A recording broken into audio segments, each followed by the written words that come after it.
பச்சை புடவைக்காரியாய் உன் தாய் மீனாட்சி நான் இன்று வந்திருக்கிறேன்.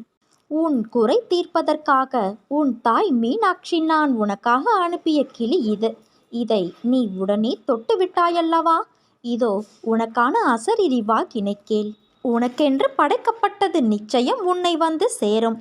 நீ மகிழ்ச்சியாக வாழப் போகிறாய்.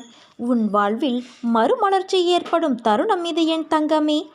என் மீது நம்பிக்கை வைத்து மாற்றங்களை ஏற்றுக்கொள். நல்லதாகவே நடக்கும்.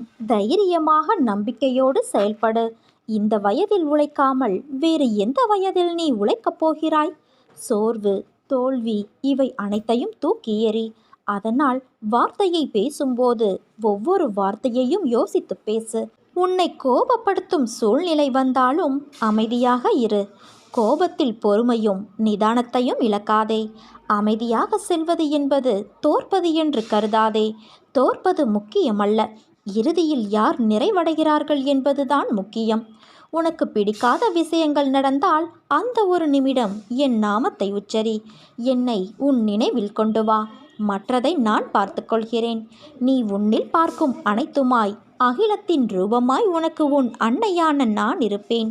நீ என் பரிபூரண அருளும் அன்பும் ஆசியும் பெற்ற என் செல்ல பிள்ளை நீ. உரசாமல் வைரத்தை பட்டை தீட்ட முடியாது. நெருப்பில்லாமல் தங்கத்தை தூய்மைப்படுத்த முடியாது. அதுபோல நல்லவர்கள் சோதனைக்கு உள்ளாவார்கள். ஆனால் ஒருபோதும் வீழ்ந்து விடமாட்டார்கள். விடியலை நோக்கி நீ தினமும் காத்து கொண்டு இருக்கிறாயல்லவா? யார் உன்னை வேண்டாம் என்று கூறிவிட்டு போனாலும் எக்காரணத்தை கொண்டும் கோபத்தை வெளிப்படுத்தாதே.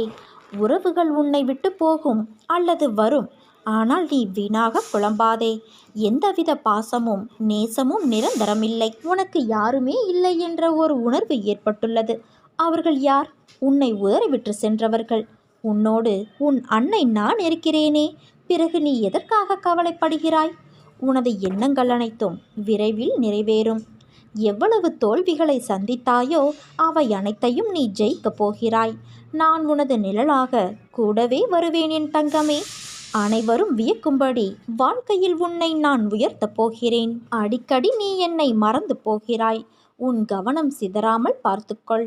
கொஞ்சம் பொறுமையாக இருக்க கற்றுக்கொள். நீ எதிர்பாராத நேரத்தில் எவ்வளவு விஷயங்களை உனக்கு நான் முடித்து தந்திருக்கிறேன். அதே போல பொறுமையாக இரு. இனிமேல் எதற்காகவும் எப்போதும் கலங்காதே. உன்னோடு உன் அன்னை நான் இருக்கிறேன். நீ எங்கிருந்தாலும் சரி, என் முன் மன்றாடி பக்தியோடும் விசுவாசத்தோடும் உனது கை நீட்டினால் நான் உன்னுடைய பக்திக்கும் விசுவாசத்திற்கும் ஏற்றவாறு இரவு பகலாக உன் பின்னால் திடமாக நிற்பேன். கடைசி நொடியில் கூட உன் அன்னையான நான் உன்னை காப்பாற்றுவேன். என் பக்தர்களை நான் சோதிப்பேனே தவிர ஒருபோதும் கைவிடமாட்டேன். நீ நம்பிக்கையோடு இரு. நல்லதே நடக்கும்.